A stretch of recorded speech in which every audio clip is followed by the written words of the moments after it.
Assalamualaikum warahmatullahi wabarakatuh. Berjumpa lagi dengan saya di mata pelajaran yang paling kita sukai, yaitu mata pelajaran fisika. Pada pertemuan kemarin kita sudah membahas tentang besaran dan satuan ya. Saya harap kalian semua bisa memahami dengan baik. Bagi yang belum paham, silakan bisa saksikan kembali video yang sudah saya siapkan di YouTube.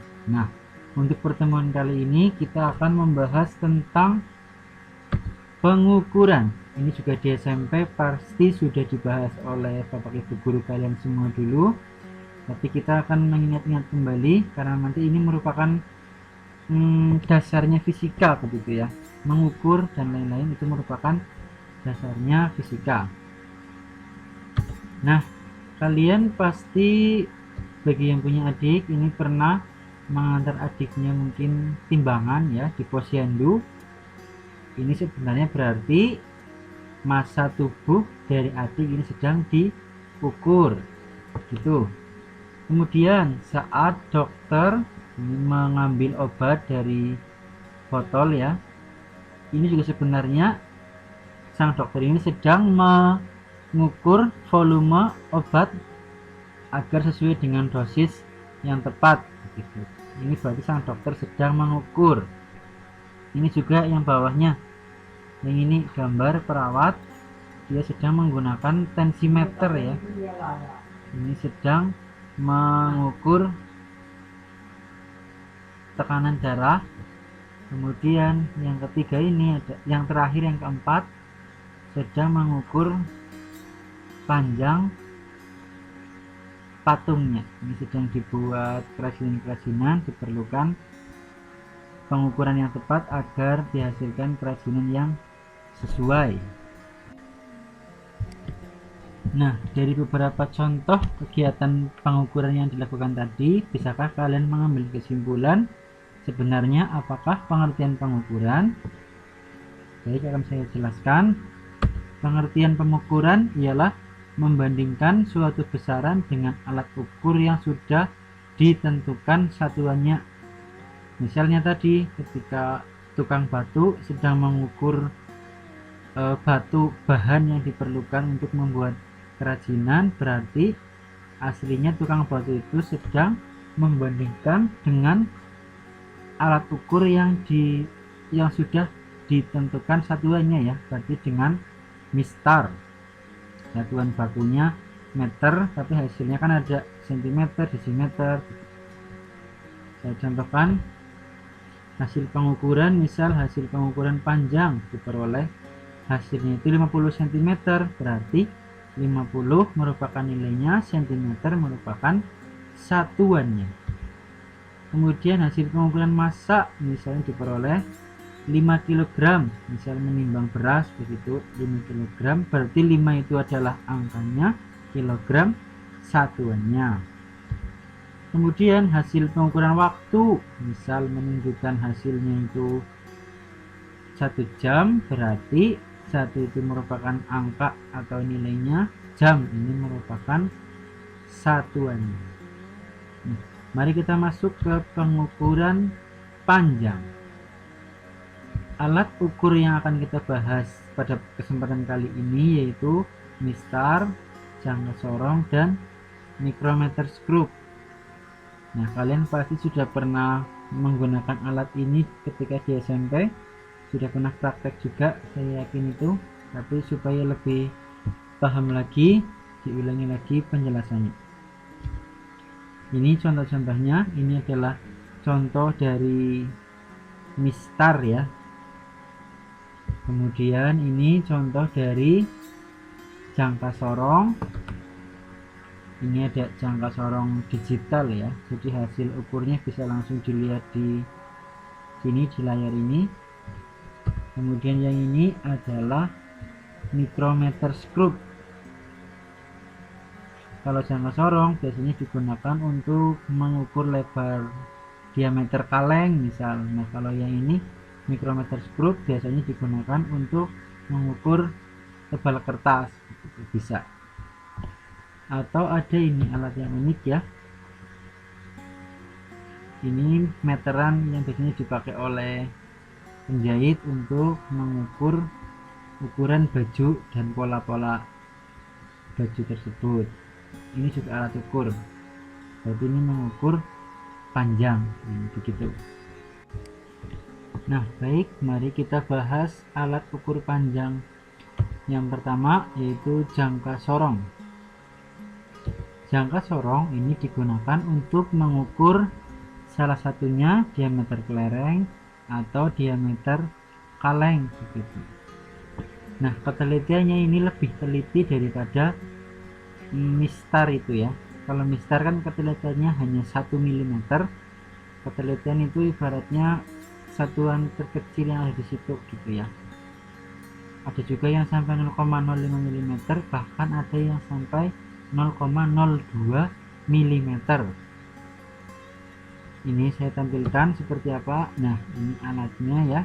Jangka sorong itu terdiri dari skala utama, ini yang atas yang angkanya besar, kemudian yang bawah ini ada skala nonius. Nah bagaimana membaca hasil pengukuran dari ini, dari jangka sorong ini? Yang pertama kalian amati angka 0 pada skala noniusnya. Nih di sini dilihat di atasnya ini ya. Ini yang muncul adalah angka 4, otomatis ini belum sampai di angka 4, tetapi adalah di 3, berapa? Ini berarti 3,5, 3,6, 3,7 ya. Ini berarti hasil pada skala utama adalah 3,7, satuannya cm.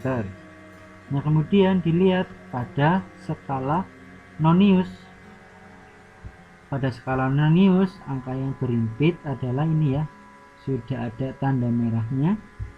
Ini 4, ini ketelitiannya dilihat 0,02, berarti ini 4,2, kemudian ini 4,4, ini adalah 4,6. 4,6 ini dikalikan dengan 0,01, 0,001. 46 dikalikan dengan 0,001, maka diperoleh hasil pengukurannya adalah skala noniusnya 0,046. Oh berarti ini 46 per 1000 ya, berarti ya, atau 4,6 per 100 sama saja. Kalau saya lebih mudah menggunakan begini trik mudahnya, jadi ini 4, 42, 44, 46, tinggal ditambahi 2 angka 0 di depannya, kemudian ditambahkan dengan skala utamanya begitu. Jadi hasil akhirnya adalah 3,746 cm. Nah nanti alatnya itu berbeda-beda ya, ada yang ketelitiannya 0,1, ada yang ketelitiannya 0,05, dan juga ada yang 0,02, tergantung alatnya dan dilihat skalanya juga di situ. Saya beri contoh yang lain. Nih berarti ini caranya. Yang pertama diamati 0 pada skala nonius atau skala Vernier, nama lainnya ini ada di sini. Kemudian dilihat kirinya. Kirinya berarti ini 2. Maaf, ini 2. Ini berarti 2,1 ya. Skala utamanya 2,1 cm. Nah, ini skala tambahannya atau skala noniusnya dilihat yang tepat berimpit dengan skala utama. Skala nonius harus tepat berimpit dengan skala utama.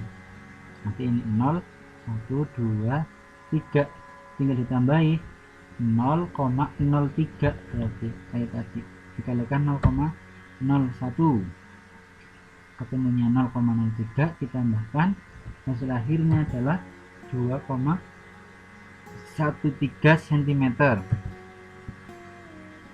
Kalau yang ini berapa berarti?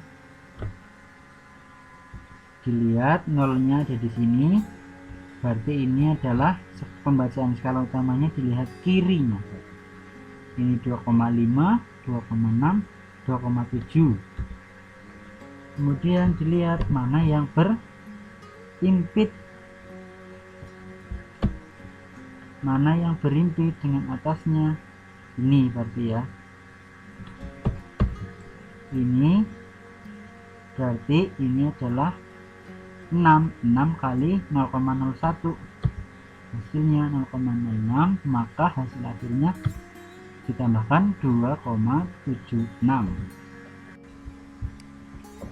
Kita masuk ke alat pengukuran panjang yang kedua, micrometer screw. Ya, micrometer screw biasa digunakan untuk misalnya mengukur ketebalan kertas.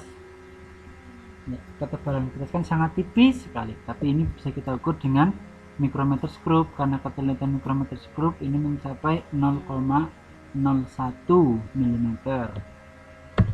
Bagian-bagian micrometer screw ini ada tempat benda di sini, kemudian ada pengunci gagang. Ini digunakan jika misalnya akan mengukur benda, nah supaya tidak bergeser-geser lagi hasil pengukurannya, maka perlu dikunci. Yang atas ini adalah skala tetap, ini berarti 0, kemudian ini 1, 2, 3, 4, 5. Nah yang ini yang bawah ini setengahnya ya, seperti ini 0,5, ini 1, 1,5, 2, 2,5, dan seterusnya. Ini 5, berarti ini 5,5. Nah bagian selanjutnya ada yang namanya skala putar ini ya, yang ini skala putar, nanti ini diputar, bisa geser ke kanan. Nah setiap satu skala kecil ini nilainya adalah 0,01 mm. Ini bacanya ke atas ya, 25, ini berarti 26, 27, 28. Nah cara membacanya, dibaca dulu hasil pada skala tetap. Ini 5, ini kan 5,5 nya terlewati, berarti skala tetapnya 5,5 mm, ditambah hasil pada skala putar. Hasil pada skala putar berarti ini 25, 26, 27, 28 mm dikalikan 0,01, karena ini ketelitiannya ini 28 kali 0,01 hasilnya 0,28. 5,5 tambah 0,28 adalah 5,78 mm. Ya, saya contohkan lagi yang lain, yang ini. Mari kita hitung bersama. Ini berarti nolnya, ini 1, 2, 3, 4. Nah 4,5 berarti ini terlewati ya, berarti ini hasil skala utamanya adalah 4,5 mm. Kemudian pada skala putar berapa angka yang berimpit? Ini 5 ya, berarti ya 5 dikalikan 0,01 berarti hasilnya 0,05, kemudian ditambahkan hasil akhirnya 4,55 mm. Contoh yang ketiga ini, dibaca dulu hasil pada skala utamanya, 15, 16, 17, 18, 18,5 mm, berarti ini sudah dilewati. Nah kemudian dibaca yang berimpit ini ya, yang berimpit ini adalah 40, ini berarti 41 dikalikan 0,01 hasilnya 0,41 ditambahkan 18,91 mm. Ya, lanjut lagi. Selanjutnya pengukuran massa. Pengukuran massa berarti menggunakan alat ukur yang namanya neraca ya, atau kalian lebih kenal dengan istilah timbangan gitu. Ada beberapa jenis alat pengukuran massa atau neraca. Yang ini neraca dua lengan atau neraca ya mirip di neraca dagang seperti ini ya. Kemudian kalau yang ini namanya neraca Ohaus. bendanya ditempatkan di sini, kemudian nanti digeser-geser, anak timbangannya dibaca hasil pengukurannya dari situ. Misal 100, lengan keduanya 20, lengan terakhirnya 9, berarti hasilnya 100 tambah 20 tambah 9 gram. Kemudian selanjutnya ini neraca digital. Kalau ini lebih mudah, alat yang paling mudah, tinggal ditaruh bendanya di sini, kemudian nanti hasilnya akan terbaca dengan jelas berapa di sini, berapa gram. Ya, lanjut ke pengukuran waktu. Alat ukur waktu sudah tahu pasti ya, biasanya disebut jam atau juga stopwatch. Stopwatch bahasa Indonesia jam henti. Ini ada saya tunjukkan gambarnya. Ini jam tangan ya, atau jam analog yang pakai jarum seperti ini, jam analog. Kemudian nah ini stopwatch, biasa dipakai ketika mengukur waktu kalian berlari. Ketika di SMP pasti pernah ya, lari 100 meter misal dalam waktu 10 detik gitu. Nah, kalau yang ini jam digital, ini juga stopwatch, maaf, stopwatch digital. Kalau yang ini stopwatch analog, kalau yang ini stopwatch digital. Nah, kalau ini jam pasir ya, ini biasa dipakai oleh orang-orang zaman dulu. Nah, berikutnya alat ukur kuat arus listrik. Mungkin ada yang tahu kalian alat mengukur kuat arus listrik? Ya, kalau hanya bisa mengukur kuat arus listrik saja namanya ampermeter. Nah, kalau bisa mengukur tegangan listrik saja namanya voltmeter. Biasanya kalau yang terdapat di lab itu sekaligus ya, multimeter. Jadi bisa mengukur arus listrik, bisa mengukur tegangan listrik, termasuk juga bisa mengukur hambatan. Nanti ini akan kalian pelajari ketika kelas 12 di listrik.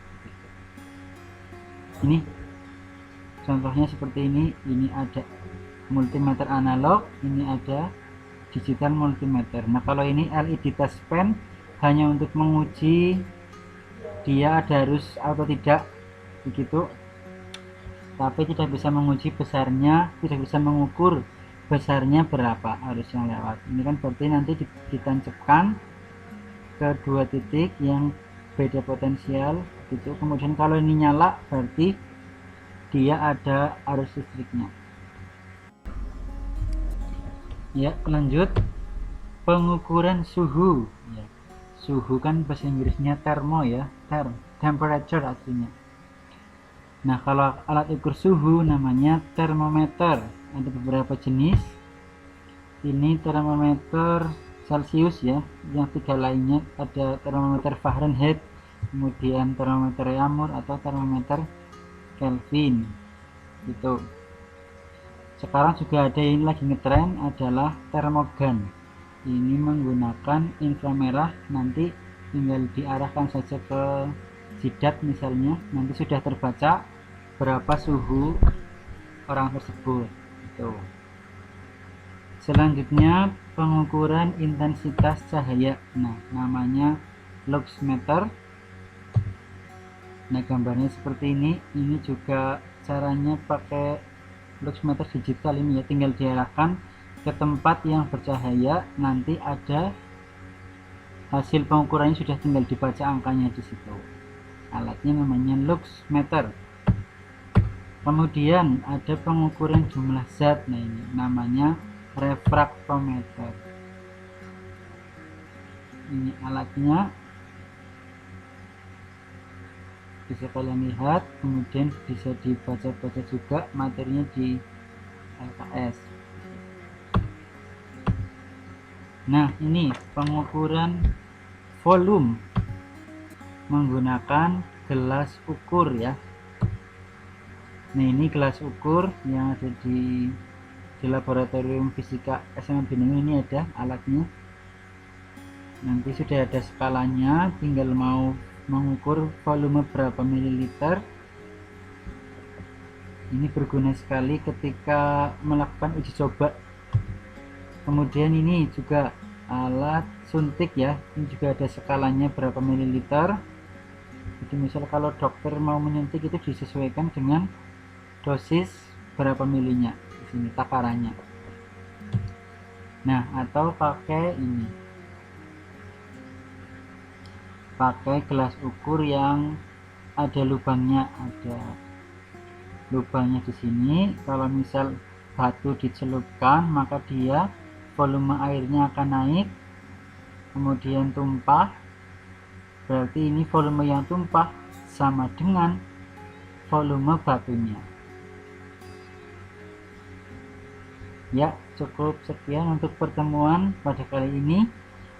Jumpa lagi di minggu yang akan datang. Tetap di rumah, tetap jaga kesehatan semuanya. Wassalamualaikum warahmatullahi wabarakatuh.